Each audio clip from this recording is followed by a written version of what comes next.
how do you interact with people who you know voted for this, right? If you are an LGBTQ person and you know someone in your family voted essentially against your rights, or you're a woman knowing that, this man was calling people the B word. J.D. Vance was literally calling Kamala Harris the trash and said, we're going to take out the trash.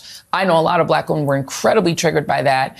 And if you then meet somebody and they voted for the people who called you trash, or if you're Puerto Rican, and someone voted that way, do you recommend, just from a psychological standpoint, being around them? We got the holidays coming up.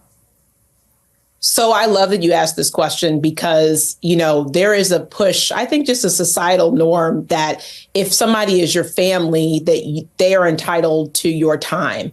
And I think the answer is absolutely not. So if you are going into a situation where you have family members, where you have close friends who have voted in ways that are against you, like what you said, against your livelihood, and it's completely fine to not be around those people and to tell them why, to say, I have a problem with the way that you voted because it went against my very livelihood and I'm not going to be around you this holiday. I need to take some space for me. And I actually talk to, adults as well as advising parents for children. I mean, I think, I don't think that you should force children. I don't think you should force adults to be around people just because they're your family. I think there's a level of, need to establish boundaries. And if you feel like you need to establish boundaries with people, whether they're your family or not, I think you should very much be entitled to do so. And I think it may be essential for your mental health. Hey, everybody. It's Rich coming to you here with Leaving MAGA with the MeidasTouch Network.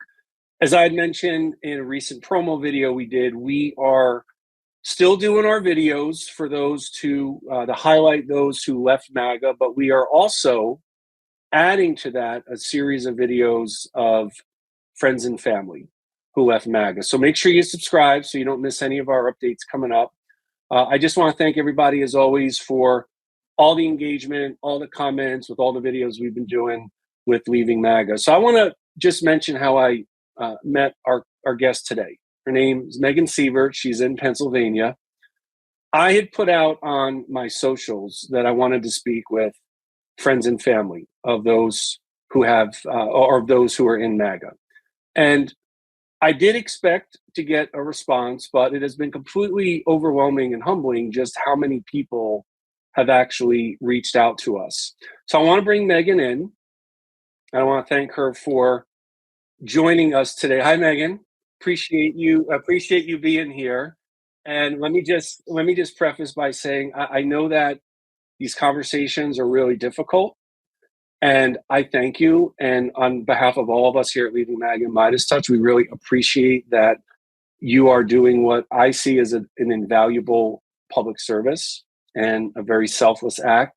So when I put my message out there on socials, you reached out to me, and we had a chance to converse, and you had said in that message to me that I want you to get into here in a moment, that you, and I don't want to put this word in your mouth, but you desperately, or close to maybe, wanted to find a way of reconciling with some of your family who are in MAGA. And talk to us about some of the relatives and what were the relationships like before Trump and MAGA? Did you talk a lot about politics? What was that dynamic like before the interjection of all this politics in your relationships?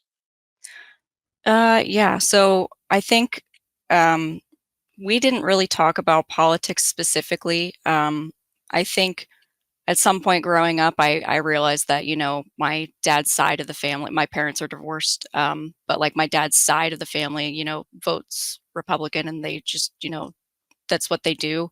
And by the time 2016 came around, I was a young adult and had, started paying attention to politics, but my family never really pushed political things on me. We're a big military family. We moved around all over the place.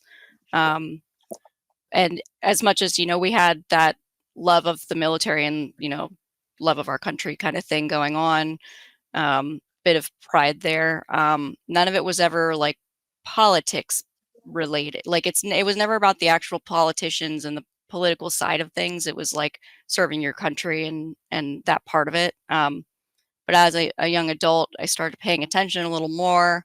And then in 2016, of course, with Trump kind of shaking things up in a way and being a very different candidate than normal, I was instantly turned off by his whole deal.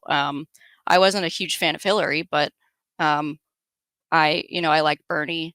But I saw Trump for what he was, and I wasn't a fan of that. And um, I think I talked about it to my family at that point because it was a it was the topic of the year or whatever. It was a huge thing to talk about, and they seemed to kind of downplay some of the things he did. And I was like, what are you talking about? That's weird. Why would you want that in the White House? And they voted for him, and it was a strain on things. And I think it was it started to strain things from there. And I think COVID was a huge issue as well. The something about the radicalization went way stronger than it had before during COVID. I think a lot of people got stir crazy or something. But politics became more talked about because I thought it was important to share with them my feelings about it. So thank you. So did you feel like in that time period, so 2016 to 2020, right? So the first term, Mm-hmm. were there these observable changes that you saw with some of your family members, and maybe it was how they spoke, maybe it was some of their social media. I'm wondering when you started to maybe become a little bit concerned with, this doesn't really sound like the person I have known pretty much my entire life, right? And you start to see those changes, because I've talked a lot about this in my own Leaving MAGA personal story, that while I'm not defending my actions because I spoke and acted on my own volition, my decisions, I do feel like a lot of these mythologies in MAGA really actually do change people. Like something happens when they start to adhere to them that I feel like it changes a little bit of a person's outlook and how they treat their loved ones and their friends. So I'm wondering about if there were some specific examples you saw when you started to have a little bit of aha moments that really unnerved you and stood out to you in terms of the changes that you saw with your family. Yeah. And yeah, like you said, it's something that kind of changes. It's like that phrase of like it's a slippery slope kind of thing. You're like building a habit when you do and say certain things. And a lot of it is too, I think the internet has been a great thing for communication in society to connect people who are far away.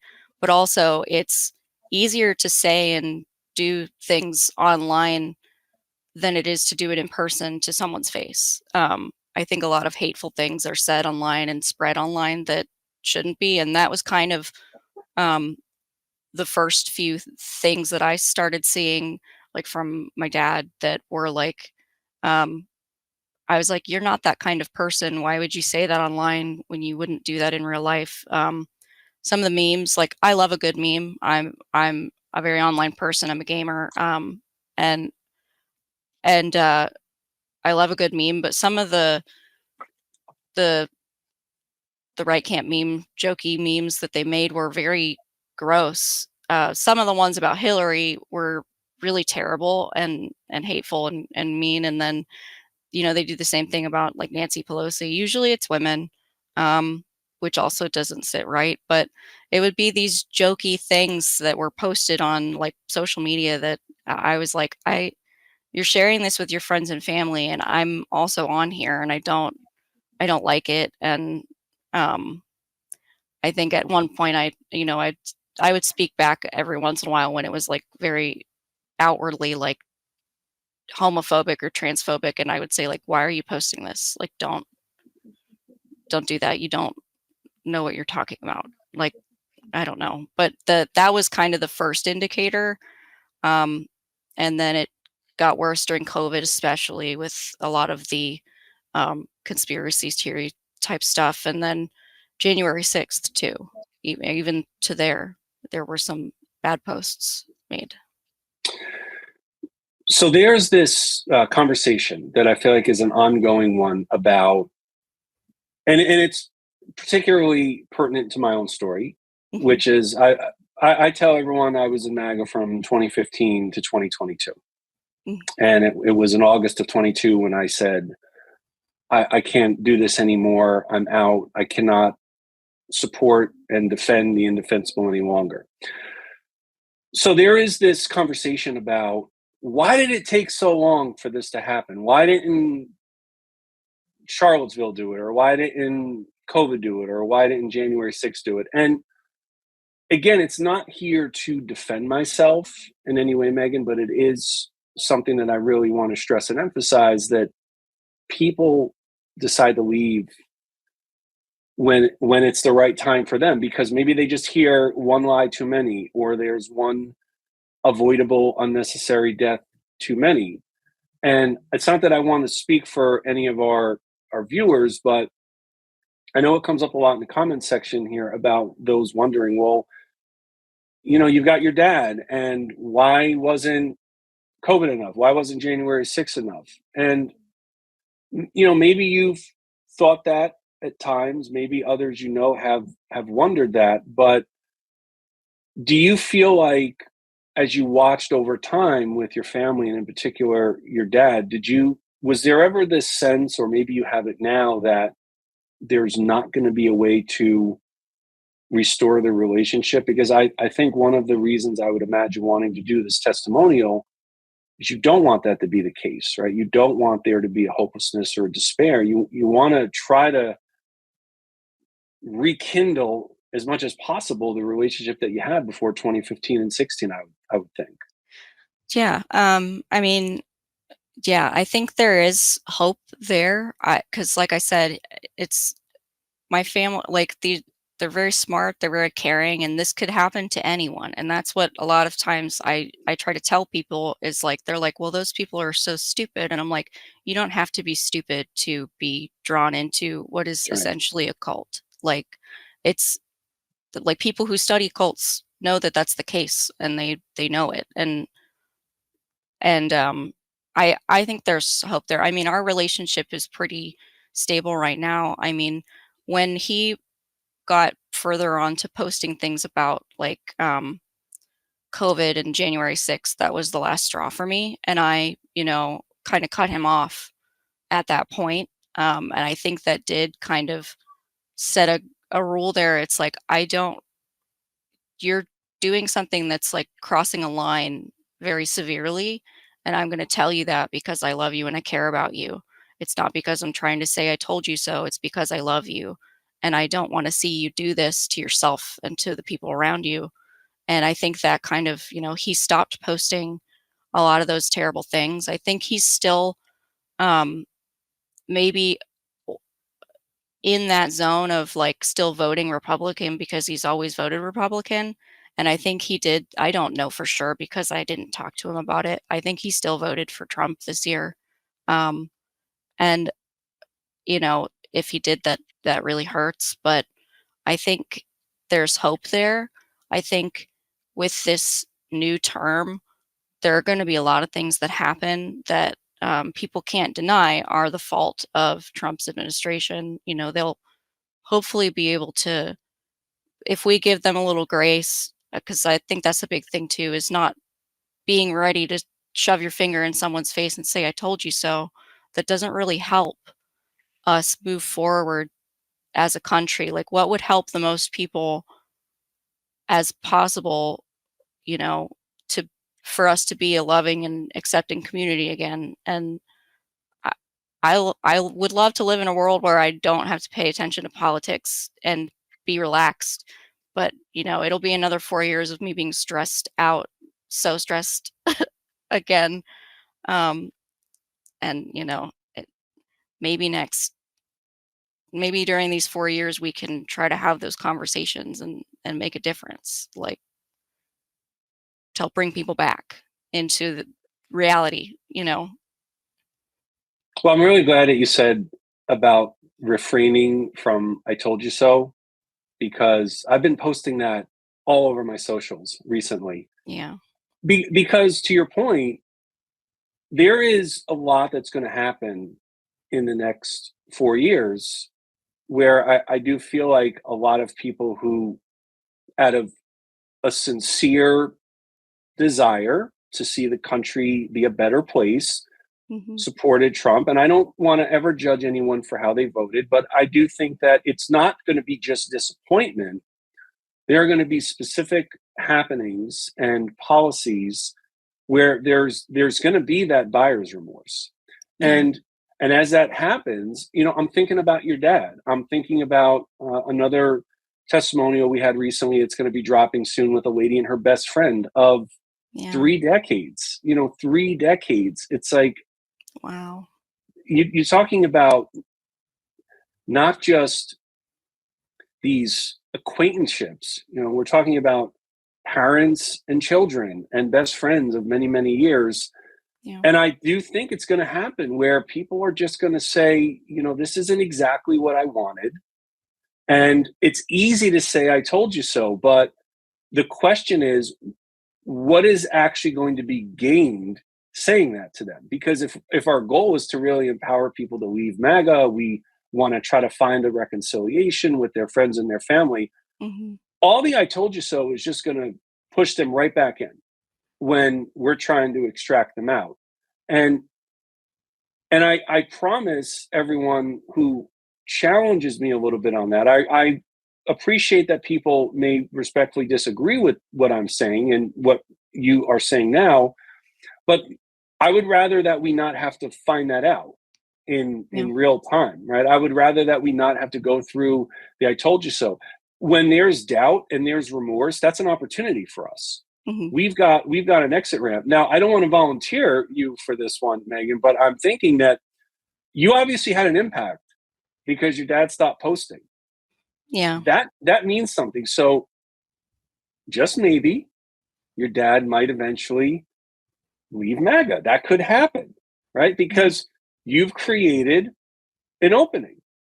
You did that, and you didn't Yeah. do it. You didn't do it by name calling or by insults. It's why I really disagree vehemently with so much of the rhetoric about Trump voters, because when one is called the Nazi or the misogynist or the racist, I'm gonna think about your dad.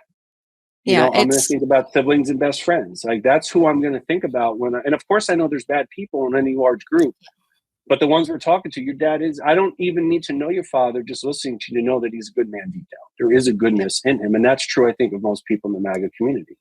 Yeah. And it's also like kind of the concept of like, how do people learn? As I've got a good education background, it's like not everyone learns by being yelled at and told where they made a mistake. Most people don't learn that way. They learn by being given the information and an opportunity to like learn it and grow. Like if you do something wrong, do you want to be the parent that like yells at your kid and like gets mad at them for like bringing food out into a room and then dropping it on the floor? It's like, I think children learn better. Not, I'm not trying to infantilize people, but it's just education wise, it's a, a good parallel to make, um, learning. People learn at every age. And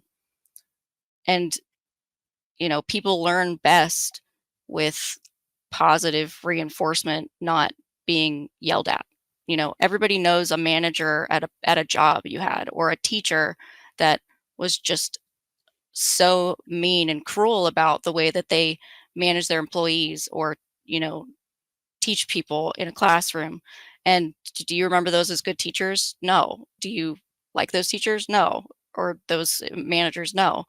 The best teachers, the best managers, the best way to approach someone trying to help them learn how to leave something like that is someone with a loving approach to it, like an open approach to it, a conversation. And I think too, it's like it takes a lot of courage and strength to admit that you were wrong about something and go back on what you did before. Like, if you wholeheartedly believed something and you realize that you might have been wrong, it's hard to say that. It's really hard. No one likes to admit that they were wrong, and it's difficult. Like, one of my best friends, I used to hate her. I used to hate her. I think it was boy drama or something stupid like that during college. And at some point, we were both just hating on each other so much. And then one of our mutual friends was like, "You guys actually have a lot in common. And I think you would actually really like each other." And we both had to step back. And I stepped back and I said, "Am I wrong for being really hateful to this person? And are they right?" And we both kind of said, "Listen, let's clean the slate. Let's, you know, I know there were some terrible things that happened, but I think we were wrong." And now we've been best friends for over a decade. Like, and it came out of something where we were very hateful. Like, we were wrong though. And it was hard to say that and realize that I did something bad. I did something wrong. I hurt someone, and I had to do a lot of introspection on myself and think to myself, I'm like, am I giving her a fair shot? Am I doing this because of something wrong in my thought process, when really she could be one of the best friends I've ever had, if I gave Well, her a you chance. you laid the groundwork for your dad to leave, Yeah. and I know that we can't control if and when others decide to, but very Yeah. clearly you influenced him, and that tells me that the love is strong, and you're getting married, right? So Yeah. you're planning a wedding, so you want your dad to enjoy it, right? Not have Mhm. no like The meet weird the Fockers, undertones yeah, of right. like You don't want like a meet the some Fockers drama. drama, right? You don't want that, and you said before about yelling at the kids. I got two kids, so I'm going to plead the fifth on that. So you have really put in the work. So I want to ask you, just as a closing question here, Mhm. given everything that happened with your family, and in particular with your father, if you had the opportunity to speak one on one to the president elect, I'm curious what you would say to him, and would your comments be grounded in what MAGA and Trump coming on the political scene did to your relationship? I'm wondering, what is it that you would actually say if you had the opportunity to have a conversation with him? Hmm. I don't know if it would be in relation to my family and people who, you know, are in MAGA. I because I don't know if he really cares that much about how his actions affect everyday people. I really don't think he cares that much. Um, Maybe I would just say, like, you know, maybe feed into like his sense of like patriotism, and just say, like, please don't destroy our American institutions. Like, please don't do, you know, Republican presidents in the past have like worked with the systems that we have and the departments that we have. You don't need to get rid of the Department of Education. You don't need to just get rid of you know, basically get rid of the EPA. I don't know exactly what their plans are, but please don't make too many drastic changes, because it's going to hurt everyday people, including the people who support you. Like, please don't do all the tariff stuff. Like, it's going to hurt people a lot, everyday people. Um, and, you know, I don't know. I feel like that would really be the only thing I'd have to say, because hopefully it could tone something down, but I don't think he would care about my opinion, sadly. Um, I don't know. I've thought about often what I might say, and I probably would preface a conversation with him by saying that I was a true You were a believing, yeah, you were a devoted supporter. You know, I worked in the campaign. I was a volunteer. I wrote part of the call script. I made phone calls, did all of the grassroots work. Yeah. But I would also say to him that, and I take full responsibility for this, that I helped him tear asunder families and friendships and communities, households, places of worship. And, you know, what has happened with you and your dad, I feel like I am a culprit in that story, you know, that I have some culpability. And people will say, well, you're only one guy, one vote, one person. But honestly, Megan, that doesn't register with me that way. You know, I did assist him in pitting complete strangers and families against each other. And it's one of the reasons we do these videos. It's one of the reasons we have our organization, is that I'm trying to bring good news to the MAGA afflicted. And what you're doing that I think is really so important as well. And it's why I feel like people are going to really be moved by this video that you're doing, is that it requires such a superhuman degree of patience to have to just have a relationship with those who are our loved ones or our friends who are still in the thrall of MAGA, because I try to separate the people in the community. The community is a toxic one, and a lot of people have just been subsumed into it. So I appreciate that you would say that about, you know, you'd want to be candid with the president-elect.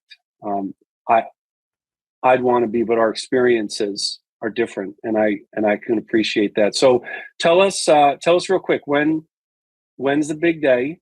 Oh, it's in about a year, so it's like the 8th of November next year. So I've got plenty of time. Okay, you have plenty of time and plenty of time to figure out who we inviting to this, right? I know. We're keeping it small. Yeah, that's what my wife and I did. It's a good idea. I really, Megan, you know, thank you. Congratulations in advance. Thank you. And I want to, again, just express our gratitude for you coming on. I know that your story is going to resonate with so many, and you are bringing a hopefulness to this. I think there are a lot of people out there who feel the despair. They feel the desperation about whether they're going to ever be able to get their relationships back of their friends and family. And you are showing that it is possible with the process of doing this. So you are really providing something that I just think a lot of people are looking for right now, especially after this election, which is a reason to believe. So Megan Seivert from Pennsylvania, thank you so much for being with us today. Leaving MAGA, MeidasTouch. Appreciate that. Thank you. Thank you. Hey guys, if you like this video, make sure you subscribe so you don't miss any of our updates with Leaving MAGA and MeidasTouch Network. And if you've left MAGA, or you're having doubts about being in MAGA, or you've got friends or family who are still in the MAGA community, we want to hear from you, and we want to hear your story and your testimonial. So be sure to visit us at leavingmaga.org. Get in touch. We appreciate you guys as always watching. Until next time, thanks again. Love this video? Make sure you stay up to date on the latest breaking news and all things Meidas by signing up to the MeidasTouch newsletter at meidastouch.com/newsletter.